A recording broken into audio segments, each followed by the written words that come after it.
What's up, guys? This is the Gospel According to Mark with a C. He is I, and I am he. Just taking some time to tell you exactly what's on my mind. Once again, Happy New Year to all. My fondest wish is that we all do well in this year, and we're all there for each other through the, not just the laughs, but some of the rough times that inevitably we know are going to be there. So we have this little semblance of a community here. A lot of us see each other on Twitter and stuff like that, so let's try to be there for each other as much as possible. Now, listen, guys, I want to say a couple of things before I spin off into this little monologue. And one of them is I was kind of getting a little bit of a chuckle. And by the way, bear with me because my throat's a little scratchy. I have never had a cold to hang on as long as this one has. But anyway, I want to comment on a couple of comments that I got, on previous videos. And I just want to address something, guys. I don't think that a lot of you realize that when I do that singing that I do, it's not me trying to pass myself off as a real singer. It's me being silly. It's me being playful.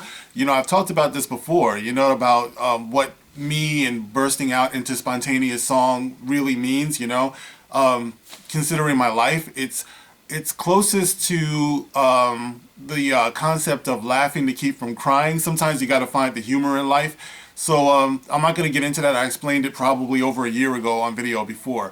But for all of you bust down, wannabe crackhead Simon Cowells out there, who are like dreadful, simply dreadful, dude, I'm afraid you're gonna have to kind of either get used to it or I don't know, evacuate the premises, because in the immortal words of the great philosopher poet Morris Day, if I want to make love sometimes, it's alright. It's my life, and I play to win. If I want to get crazy sometimes, it's alright. It's my life, and I play to win. Once again, if I want to make love sometimes, it's alright. It's my life, and I play to win. If I want to get crazy sometimes, it's alright.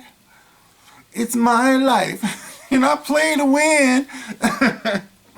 Excuse me. All right. So, in other words, I do what I do. It's my channel. So anyway, I just want to get into a couple of things. But listen, I've been reading a couple of articles, right? And I want to address this one that I read. I'm not going to read it or anything like that. Maybe I'll leave it in the comment section or the description box or whatever. But the concept that the fans ruined Star Wars. This is something that I've been hearing for years, It's like nobody hates Star Wars more than Star Wars fans. It's like people love to say that bullshit, man.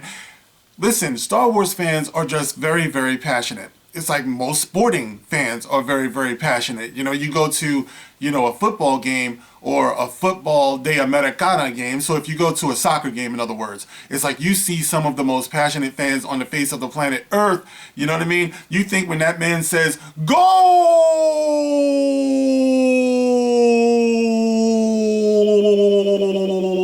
You think that man isn't passionate? You know what I mean?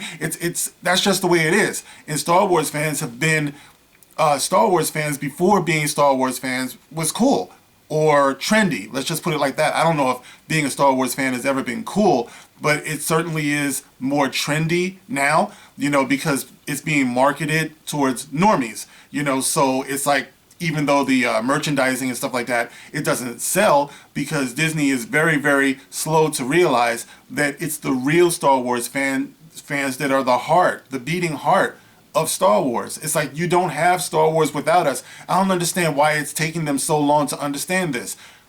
They had so many opportunities to do the right thing by this property. You're dealing with people who understand that there has been an expanded universe, of Star Wars. There have been novels, there have been comics, there have been fan fiction, there were treatments from George Lucas. There were so many different ways that they could have gone. There were warnings from Mark Hamill, about what they were doing.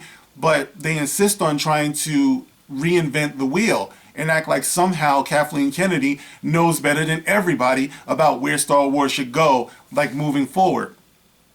And this really exaggerated sense of inclusion, and diversity and stuff like that. And this is the reason why I lift my voice into this conversation, because I feel like it's insulting to say that the problem with today's Star Wars fans is they don't want to accept diversity. They don't want to accept, like moving forward and representing the world and all of the people in the world and stuff like that. Listen, here's a concept that I don't think a lot of people understand. And people that I love, by the way, I had a conversation with my mom about this a couple of days ago where, she was talking about it too, and I call my mom and my sister some of my favorite SJWs, you know what I mean? I love them with all of my heart, but it's like they do subscribe to that popular way of thinking that it's about time for diversity. And, with all of the things that, a lot of us have been through in American history, all the different various groups and stuff like that. I understand where it's easy to fall into that way of thinking. But my thing is you got to boil this thing down, man. It's like you have to understand where we came from. You can't judge movies from 30, 40, 50, 60 years ago by today's standards. What you have to realize is that characters, all right, characters are just that. Human beings have characters and they have attributes of humanity that are universal. So when I was watching Star Wars when I was growing up, the last thing I was thinking about was, oh, there goes a white guy doing, like heroic things, and why am I not on the screen? And oh, this is terrible. If you recognize yourself as a human being first, okay, and you don't marginalize yourself, then what you might realize is that even if Luke is not the same color as you or the same gender as you, you might share hundreds of other attributes with his character. Do you see yourself as being a reluctant hero? Do you see yourself as being brave? Do you want to believe that you will do the right thing in the moment, that you should, that you'll be able to step up? Do you see yourself as being scared or doubtful? It's like these are attributes of humanity that go beyond gender and it goes beyond race. This is just that bottom line human denominator that we all share. So when you deal on a sci-fi or science fantasy realm, that's what this is all about. I was, very much into Star Trek when I was growing up as well. Star Trek always was exploring what it means to be human and the various aspects of humanity. That was the beauty of characters like Mr. Spock, man. Mr. Spock, one of my favorite characters of all time, along with Captain Kirk and, and Data. It's like these characters existed to question the depth of humanity, so that's what a lot of people don't understand when you're talking about science fiction and science fantasy. There's no place for all of that shit that Kathleen Kennedy is trying to put in here.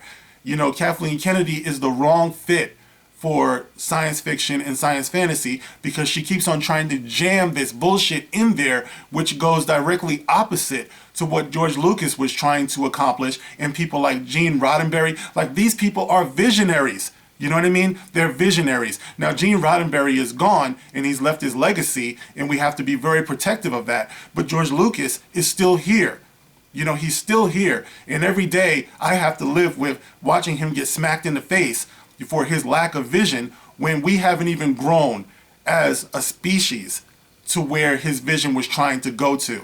He was challenging us. That's what visionaries do. They challenge humanity to suppose this and to imagine that. That's what it's all about. It's about imagination. And you want to keep on bringing it back down to the most basic of concepts. Who's black? Who's white, who's male, who's female, who's gay, all that shit doesn't matter. All right, there's something beyond all of that inside of us. These things make up our soul. It's like when I am, when it's my time to leave here and everything, I don't know. I can't prove to you that anything exists beyond what you see here. But what I do know is that I am not just this. Of course, walking around in this skin gives me a certain experience in life, for sure. I would never deny that. But what I'm saying is, if you really are proud of who you are, as a white person, as a black person, as any other person, as any other race or religion or gender or whatever, no matter what you are, it's like that substantially there is something more to you, that you would really like people to know. Like, I just don't want to roll up on people and be like, and people are like, there goes that colored guy, there goes that black guy. Oh, he's a good black guy. It's like, really, I have challenged myself to try to be the best human being that I can be. I have challenged my son every single day. And believe me, it's not easy. All those of you who are raising kids, you know, it's not easy, but I challenge him to be the best human being that he can be in the company of other human beings. So maybe our differences can be respected of one another. You know what I mean? Like, I think we got it backwards. It's like you don't see people who are not like you and then just, just fuck with them and, just mess with them. It's like a lot of times you admire them. You admire their culture, their tradition. If they're carrying themselves the right way, then a lot of times they're worthy of that respect. And when you look at the Star Wars universe, you look at the Star Trek universe, you see a reflection of that because you see all of these different species and beings and stuff like that, and they come together, especially when there's a conflict. That's what we see. They come together, they get into battle, they fight for freedom, and wherever there's trouble, G.I. Joe is there, G.I. Joe. Oh, I'm about to start coughing. Sorry, couldn't help it. But I want to finish the song, man, but I can't. So anyway, like I said, that's the point of the whole thing, The fandom could never be the problem.